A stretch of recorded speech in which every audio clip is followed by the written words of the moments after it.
I mean, that was actually a discussion we were having last session. And It's under other business? yeah. Feel free, but I just wondered who's going to read it. Read it. I'll leave it here. Sure. We've got a couple of enforcement improvements.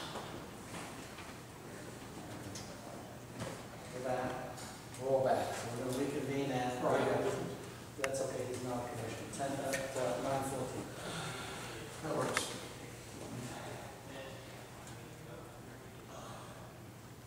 Good, thanks. Moving right along with the published agenda, the first item is A1, which is the town of Woodbury revision to zoning regulations. We've held and convened the public hearing. What is the sense of the zoning commission? I can either go around the room or someone can dive right in. I can dive right in, if that's okay. As I stated prior, and I take full blame of this, I should have reviewed what was being sent down. What was sent to the attorney was partially correct, and partially wrong. What should have been sent was just the first sentence. The size and time restraints of political signs are exempt from these regulations. The fact that the second sentence was sent was wrong, but I'm actually, in one sense, I'm glad it was sent, because he says in his letter, yeah, you can't do it. So it actually kind of verifies what I was thinking, that it was wrong. Kroll versus Stewart brought up, and per my review of that, she also stated in her deposition that she had purposely put the sign up to interfere with traffic in terms of making it where traffic would stop and look at it. And I think that's what they hung their hat on when they said it was more of a safety issue than a sign and square footage issue. My understanding is that what was upheld was the right of the municipality to regulate the size of a sign. Yeah, it was because I think it was. And that's why the testimony out here, because that's what we're struggling with. I mean, there are lots of people in town who think it's illegal to restrict the size. And there are other people in town who think because of safety or because of interfering with people's right to enjoy their property, there are other things to take into consideration. And I'm on that platform. And I totally understand you, Martin. That is actually why I said this size and time restraint of political signs are exempt. I said nothing about lighting. I said nothing about safety. I said nothing about line of sights or public safety issues. All I'm saying is size and time. I purposely left out that other information because we already have those in the zoning regulations, and I think they're enforced. I'm going to refer back to Kroll versus Steer because there was another out in the Midwest. Now, where was that town?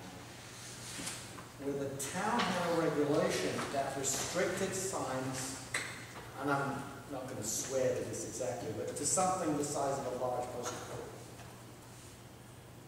And that was upheld by the U.S. Supreme Court as legitimate. Now, the U.S. Supreme Court upheld that. It was so big. They made the woman had a big sign. It was about a rack, I think, and that was upheld. So going back to Query, the important thing is that if you look at Groton Long Point, it's a peninsula of very expensive homes on very tiny lots, right on the water. And they, as a municipality, as an organization, got together and said, we don't want signs. We, the people of Groton Long Point, don't want signs. Right? So that when they passed the regulation and followed the Connecticut requirements as a land use, that was basically upheld. That was basically upheld. Because the compelling interest that I've always argued is, for example, vested in, we have a historic district. There are things that we don't want to see there. We, the people of Woodbury, and I didn't do this, this is not on books for decades. But I support the concept that some sort of regulation to size is reasonable, that there is a compelling public interest, which is the term that I've always used, in not cluttering our historic district with signs, when I believe that if you can't say what you need to say in 6 square feet, you really need to think of another message. Because size doesn't matter. I would tend to argue that because you have right here in modern constitution issues and sign regulations, says it, yeah, it does. It You can also- really says you can also it's a go- rocky road to follow, that's what I'm You saying. can also go right here. Let's go ridiculous here for a minute, okay? We limit signs to 6 by 12. Okay? Okay. You put that on a lawn on Main Street. How many people are going to see that? And that could create a safety issue in itself just by people trying to read it. And what's your point? Are you in favor of it or opposed to it? Huh? I say, are you in favor? No, I'm just saying, you know where I stand. And you That want to should be repealed, the whole thing should Yeah, be I repealed. understand that. They shouldn't have any trouble reading it, 72 square No, no, no, no, feet. 6 by 12 inches. You didn't say inches, it Oh, said okay. 6 by 12. But let me just remind you is that there is a standard for being able to see a sign. And it's the Americans with Disabilities Act, and it relates to road signs. And it is 6-inch letters. And that's universal national law. In the Americans with Disabilities Act, you can see and read. A reasonable person with reasonable eyesight, most of the population, 6 inches. I didn't create that. The government of the United States created it. So you can see the message, whatever that is, from a reasonable distance, if the letters are 6 inches. No, I'm talking, I was using the extreme 12 by 6-inch sign with lettering on it, not 6 inches high lettering. But what I understand that now, I misunderstood you at first, but there is case law across the country which would say that that 6 by 12 is illegal. And I'll find it. The only way you can safely argue your point is if you're using Gallo. Gallo said that you cannot curtail private versus the commercial. So if I use, in terms of largest square footage in commercial, say 200 square feet, whether it's one sign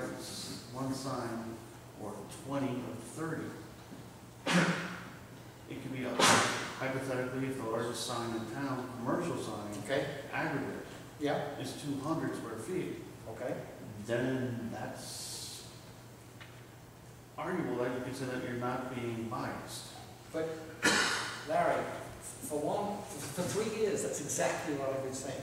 Exactly. It is. But I don't know it's what not- that but it's number not is. dis- But it's But not some district related. reasonable curtailment. But it's not district related. You cannot say the Historic District decided this block will have signs no bigger. I'm sorry, than- but I believe that under the statutes which created the historic districts, they do have that power. But, Mark, No, Not they don't. again, under the Connecticut Constitution, it says, no law shall ever be passed. So if I make How a much law that says you clearer can't can put a you sign in the middle of the highway, How can you make That's that? a safety is issue. that legal? That's a That's safety a safety issue. issue. But so there is a way of restricting free Only speech. because it's a safety issue, Martin. You can't do it. I mean, tell me how you can make something like that any clearer. Because No law shall ever be passed, period. No law. Unfortunately. None, zero, zilch, nada. the fact that you apply a size restriction or any other number restriction isn't denying free speech because No, but you're passing a law. because you're applying it to everyone, therefore you're not infringing upon anyone. You're not denying anyone their rights of free speech. You are permitting their rights as you permit everybody else's. Section You are 5. not